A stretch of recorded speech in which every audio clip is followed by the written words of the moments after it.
Mesdames et messieurs, bonjour, bienvenue dans ce journal. Au sommaire, votre émission, l'entretien du dimanche a reçu pour vous Kodio Ngbeme. Il est expert en industrie créative et culturelle. Pour lui, il faut une meilleure réorganisation du secteur de la musique au Bénin. Vous l'entendrez dans cette édition. Les responsables de l'Union démocratique pour un Bénin nouveau ont accueilli ce samedi de nouveaux adhérents. La cérémonie a eu lieu dans la commune d'Abomey-Calavi et a fait suite justement à une annonce capitale par la présidente de cette formation politique. Vous l'entendrez dans cette édition. Et puis, hors de nos frontières en Côte d'Ivoire, c'est suspendu la grève des contrôleurs aériens. Qu'en est-il exactement? La réponse dans ce journal. Merci de votre fidélité. C'était là le sommaire.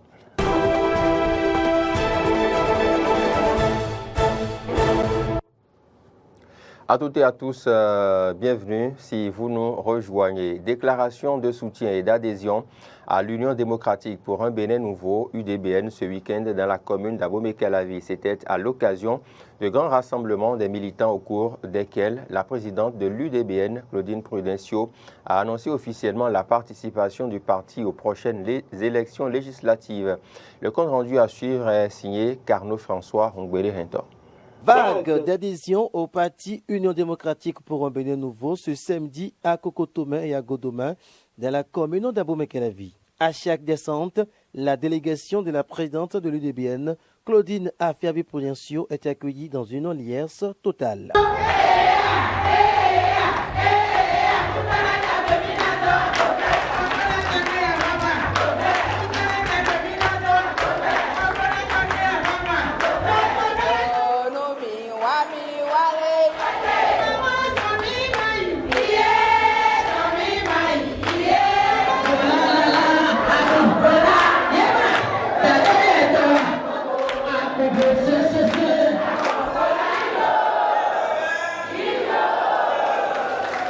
Une ambiance qui est couronnée par des déclarations de soutien et d'adhésion à l'UDBN.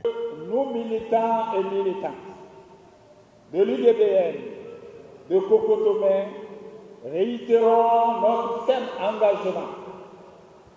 Tout d'abord, notre soutien ferme et indéfectible à l'UDBN. Minyon jabe on se mi, on se wasona ko no rejete mi. Bon mi di yo ko se don. Bon se mi yigbe di yo ko se don. Ti e kun ali no pokaka ko me asini. Bona IDBN no e me no yo. Imbia me ko ta che ko nchele sese ko. Bon ti si don ali mi. Nous sommes déterminés à servir notre parti Union démocratique pour un Bénin nouveau. À tout jeune UDBN, debout pour le combat. Absente du terrain politique depuis un bon moment, l'Amazone des temps modernes a préféré signer son retour avec une annonce, celle de la participation de l'UDBN aux élections législatives de janvier 2023. Parti militant Union démocratique pour un Bénin nouveau et n'en a consigne de vote.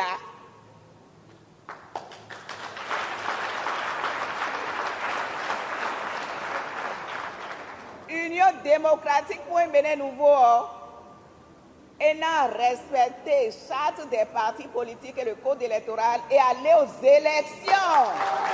Suite à cette annonce, militantes et militants de l'Union démocratique pour un Bénin nouveau ont promis mouiller le maillot pour la victoire du parti au soir du 8 janvier 2023.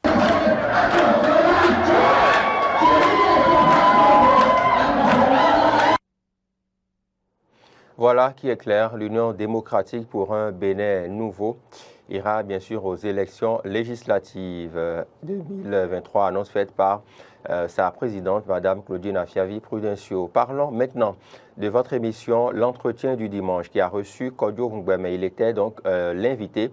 Il est expert en industrie musicale et culturelle. Il est revenu sur ce secteur dans notre pays et plaide pour une réorganisation en vue d'une meilleure distribution des ressources. On suit un extrait de ses propos au cours de cette émission. Touré Je pense que on a vraiment bien emboîté le pas. On est sur la bonne voie. Et bien sûr qu'à certaines étapes, il y a des choses additionnelles qu'on peut apporter pour aller encore plus. Le Bénin ou les pays d'Afrique francophone ne sont pas exclus du monde, en fait. Et que on ne peut pas dire que partout dans le monde, on fonctionne d'une façon où il y a du résultat. Et puis, on va dire que l'Afrique, c'est différent. C'est totalement faux. La seule chose qui est différente, c'est que chaque civilisation a ses mœurs, ses réalités, son histoire, son vécu. Mais on est dans un monde aujourd'hui où c'est la mondialisation qui domine tous les secteurs. Et en matière de culture, aujourd'hui, comme je vous ai dit, nous ne sommes plus dans l'approche antique, mais plutôt dans l'approche des ICC, c'est-à-dire des industries créatives et culturelles. Les pays développés ont progressivement, dans le temps, essayé de faire en sorte que ces secteurs deviennent autonomes financièrement, structurés, organisés par corporation pour être autonomes. Et cette autonomisation permet même d'être force de proposition pour accompagner l'État en matière de réforme pour justement l'évolution. L'approche de la culture, elle est devenue industrielle. Elle est devenue industrielle grâce au numérique, grâce à la digitalisation aussi. Il est facile aujourd'hui, grâce à quelques oligopoles, qui supportent en fait les charges pour mettre en place des infrastructures dont vont bénéficier des micro-économies, des micro-entreprises qui viennent se greffer à ça. Donc il est facile aujourd'hui, justement, grâce à tous ces mécanismes qui existent, d'emboîter le pas et de justement faire en sorte que les acteurs, les gens qui sont dans ce domaine. Toujours au cours de l'émission, l'invité a profité pour faire part de ses démarches auprès des autorités béninoises et reste optimiste quant au rayonnement de la musique béninoise à l'international. On l'écoute à nouveau. Et si moi j'ai vraiment eu envie de m'engager au Bénin, d'apporter ma contribution, c'est pas, excusez-moi le vocabulaire, c'est pas pour sucer les chefs de l'État. C'est juste parce que, en tout cas, la personne, moi, m'inspire. Je me suis dit, bon, il faut que je trouve une façon de pouvoir approcher directement la présidence et leur proposer des idées qui pourraient contribuer, en tout cas, à l'émergence du secteur. Et donc, c'est de là que, vraiment, j'ai eu la chance de pouvoir rencontrer le CS qui m'a reçu. Et avant Claude Borna aussi. Et depuis, en fait, en tout cas, il y a des propositions qui se font et en espérant qu'il y ait un aboutissement et qu'on puisse vraiment révéler le Bénin dans ce secteur. C'est ces gens-là qu'il faut renforcer, les gens qui vont investir dans les différents domaines pour les encourager. Parce que pour l'instant, ils fuient tous. Parce qu'ils ont fait l'expérience d'investir et qu'il n'y a pas la possibilité de rentabiliser leurs investissements. Du coup, vous regardez sur tous les marchés aujourd'hui, au Bénin, en tout cas, dans tous les secteurs, ce n'est que de l'autoproduction. Ce n'est pas de la production. C'est chaque acteur culturel, chaque artiste, chaque dessinateur, chaque humoriste qui cherche ses économies pour s'autoproduire. Mais avec ça, c'est limitatif, en fait. Ils ne peuvent pas avoir de grandes ambitions, tout simplement parce qu'ils n'ont pas les moyens. Et pour que ça change, il faut encourager les entreprises en capacité d'investir. Parlons maintenant de ce sujet relatif à la restitution d'un atelier pédagogique. Une vingtaine d'entrepreneurs locaux sélectionnés ont bénéficié d'une refonte de l'identité visuelle de leur entreprise et la conception de packaging de leurs différents produits. C'était à la faveur d'un atelier pédagogique de 5 jours dont la restitution finale s'est déroulée hier à l'agence de développement de Semesiti. Plus de précisions dans cet élément. Le ministère de l'Industrie et du Commerce, à travers cette initiative, entend accompagner les entrepreneurs à soigner leur image pour être plus compétitifs. Au cours des 5 jours de cet atelier pédagogique, la vingtaine d'entrepreneurs sélectionnés a bénéficié de la refonte de leur identité visuelle et de la conception de packaging de leurs différents produits et services. Nous avons eu la chance de travailler avec le mois du consommant local et plusieurs entrepreneurs. Alors, un projet de cette envergure-là nous apporte beaucoup en tant que designer, particulièrement parce que ça accroît notre expérience. Et c'est un plaisir également de pouvoir aider ces entrepreneurs-là à développer leur identité visuelle. L'initiative qu'ils ont portée à l'école School Designer est vraiment louable parce que vraiment il y a des idées que l'élève m'a données, l'étudiant m'a données et qu'on a pu changer ce que j'avais déjà. Donc je pense que c'est déjà un grand pas. Je félicite l'élève, le pouvoir qu'il a pu pour cerner d'abord mon projet parce qu'il doit pouvoir cerner avant de me donner le résultat qu'il vient de me donner. J'ai été vraiment satisfait.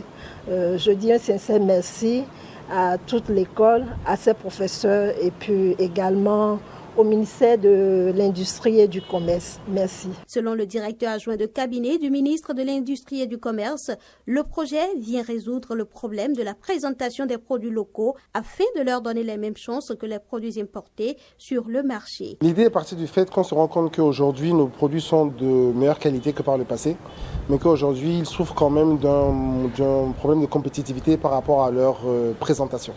Donc aujourd'hui, à qualité égale, certains consommateurs auront tendance à aller sur des produits étrangers parce qu'ils sont mieux présentés alors qu'ils ne sont pas forcément aussi bons, voire qu'ils sont souvent moins bons. Donc si on veut vraiment rendre nos entreprises compétitives, il faut qu'elles puissent présenter aussi correctement leurs produits et qu'il n'y a aucun argument finalement qui fasse qu'on ne puisse pas les acheter. D'où le fait d'approcher Africa Design School, une école du campus de Semesiti, pour nous aider à prototyper ce projet finalement qu'on essaiera de pouvoir passer à échelle sur les éditions prochaines. Le rendez-vous est donc pris dans 1 an pour que les entrepreneurs bénéficiaires du projet puissent témoigner des chiffres réalisés avec leur nouvelle identité visuelle et leur nouveau packaging. Un mot en sport. Maintenant, différents acteurs du secteur sportif se sont réunis autour d'un atelier national de validation de documents de politique du sport à Cotonou. Les travaux du dit atelier interviennent 18 mois après le dépôt du rapport du comité technique de suivi de l'élaboration des politiques nationales des sports, de la jeunesse, des loisirs, des chartes nationales des sports et des loisirs et du projet de loi sur le financement du sport au Bénin.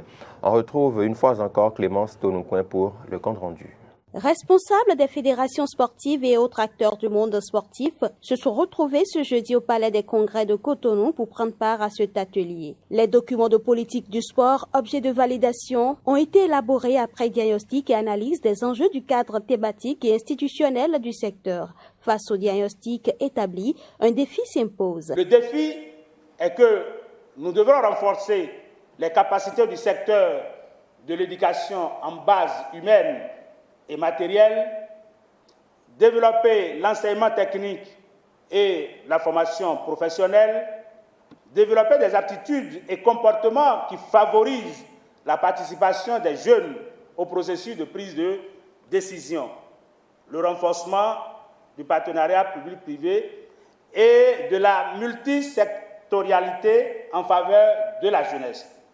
En termes d'enjeux, 2 principaux enjeux sont retenus: l'édification d'un nouveau type de jeunes béninois capable de répondre aux besoins de développement de son pays et l'instauration d'un environnement économique et social prospère et durable. Les participants à cet atelier devront apporter d'éventuels amendements et contributions afin que les documents puissent être introduits en Conseil des ministres. Ces documents vont servir de bréviaire aux générations futures afin de rendre plus performant le secteur du sport. Nous avons décidé de doter notre pays de documents politiques qui, au-delà des différents programmes d'action, devraient désormais être notre boussole. Notre boussole à nous qui sommes à l'œuvre aujourd'hui et nous l'espérons la boussole de ceux qui nous succéderont afin que l'action engagée aujourd'hui puisse se poursuivre. Ce que nous allons faire aujourd'hui, c'est valider ces documents et surtout écouter encore chacun de vous sur les éventuels amendements, les éventuelles contributions, afin qu'en sortant d'ici, nous puissions aller à l'étape suivante qui est celle de l'introduction au Conseil des ministres de ces 3 documents de politique. J'ai bon espoir que cette belle journée, qui est une journée importante pour notre pays en matière de sport, de loisirs et de jeunesse, sera gravée dans l'histoire de notre pays. À l'horizon 2030, le Bénin compte disposer dans toutes les disciplines sportives d'une organisation efficace, de compétences techniques avérées et des ressources matérielles et financières suffisantes pour se hisser au rang des grandes nations sportives. Une note hors de nos frontières avant de boucler cette édition. En Côte d'Ivoire, l'Union syndicale des contrôleurs aériens suspend son mouvement de grève après avoir obtenu des garanties sur ses revendications. Samedi après-midi, le trafic reprenait progressivement à l'aéroport d'Abidjan où aucun vol commercial n'avait décollé ou atterri depuis vendredi matin. La grève est suspendue pour 10 jours selon l'Agence pour la sécurité de la navigation aérienne en Afrique et à Madagascar, ASECNA. Cette organisation syndicale compte 18 États membres. Les revendications principales consistent en l'amélioration des conditions de travail et des plans de carrière pour les contrôleurs aériens. Selon les syndicats, la grève a été assidûment suivie dans 17 pays avec 39 tours de contrôle hors service. Mesdames et messieurs, c'est tout pour cette édition. Vous pouvez désormais nous suivre via l'application Eden TV Diaspora FM, téléchargeable sur Play Store et App Store. Et l'information se poursuit également sur nos différentes plateformes YouTube, Facebook et Twitter et sur notre site internet www.benin-eden.tv. Merci de votre aimable attention.